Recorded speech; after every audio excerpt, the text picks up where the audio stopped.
بلقیس ریاض شادی کی تقریب میں ایک پرانی جاننے والی خاتون ملی، اس سے علیق سلیق ہوئی اور میں اس کے قریب ہی بیٹھ گئی۔ وہ مجھے دیکھ کر بے حد محظوظ ہو رہی تھی اور کہہ رہی تھی، کافی عرصے سے میں آپ کے آس پاس ملنے کے لیے آنا چاہتی تھی۔ کیوں، خیریت ہے؟ اللہ کے فضل سے بالکل خیریت ہے۔ دراصل آپ تو جانتی ہیں کہ بیوگی میں عورت کی زندگی کیا ہوتی ہے۔ 15 سالوں سے دنیا کے رنگ دیکھ رہی ہوں۔ ماشاءاللہ بچے اب بڑے ہو گئے ہیں، روپے پیسے کی کمی نہیں ہے۔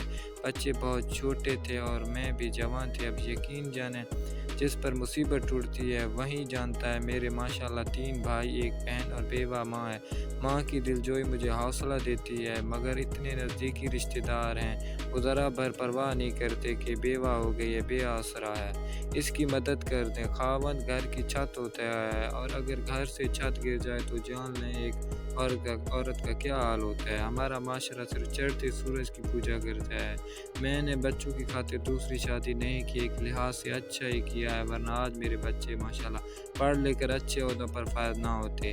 ایک بیٹا ہے اور ایک بیٹی، اب ان کی شادیوں کا وقت آ گیا ہے۔ جب میں بہت پریشان تھی اور چاہتی تھی کہ میرے بہن بھائی میری مدد کریں، مگر مدد تو ایک طرف وہ کبھی کبھی غیروں کی طرح ملتے تھے۔ آج بچے جب بڑے ہو گئے، میرا بیٹا سب کام بخوبی سنبھال رہا ہے، تو وہ گاہ بقائے حال چال پوچھ لیتے ہیں، آپ کے پاس گھر ہو، عیاشیں بھی ہو؟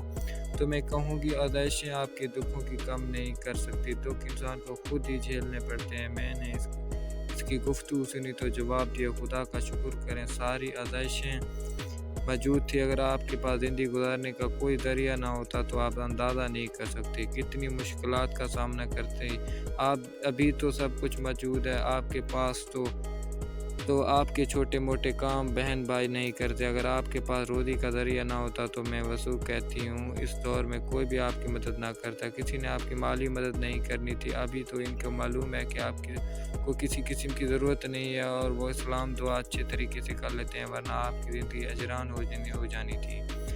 وہ دور تھا اور جب پڑوسی کو معلوم ہوتا تھا کہ ہمارا پڑوسی تکلیف میں ہے اور پڑوسی ہونے کے ناطے وہ مدد بھی کرتا، دلجوئی بھی۔ اس طرح بہن بھائی ایک دوسرے کے دکھ سکھ میں شریک ہوتے ہیں، مگر آج تو کا یہی پلٹ گئی ہے، خونی رشتہ ہو یا غیر کوئی نہیں پوچھا۔ اس لیے توقع مت رکھیں، یہ دنیا ایسی ہے جہاں مطلب ہوتا ہے دنیا کھینچی ہوئی وہاں جاتی ہے، جہاں مطلب نہیں چاہے آپ کا بہن بھائی کیوں نہ ہو وہاں جانے سے گریز کرتے ہیں۔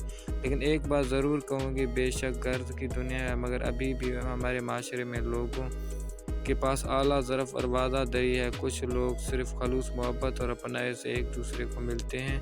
میری باتیں سن کر اس کی آنکھوں میں آنسو آ گئے تھے۔ میں نہیں چاہتی تھی کہ وہ خوشی کے موقع پر روئے۔ اس کی دلجوئی کی اور اس نے اپنی باتوں کا موضوع بدل دیا۔ مجھے رہ کر ایسے لوگوں پر غصہ آ رہا تھا۔ بے شک افراتفری کا دور ہے، مگر ایک انسان مشکل میں ہے، اس کی راتیں تکلیف میں گزرتی ہیں، تو اس کی حاجت روائی کرنی چاہیے۔ زندگی چند روز کی کوشش کرنی چاہیے، جتنا ہو سکے لوگوں کے دکھوں کا بداوا بنے، ان کی تکلیف دور کریں۔ دوستو، اگر ویڈیو اچھی لگی تو لائک اور سبسکرائب ضرور کر دینا۔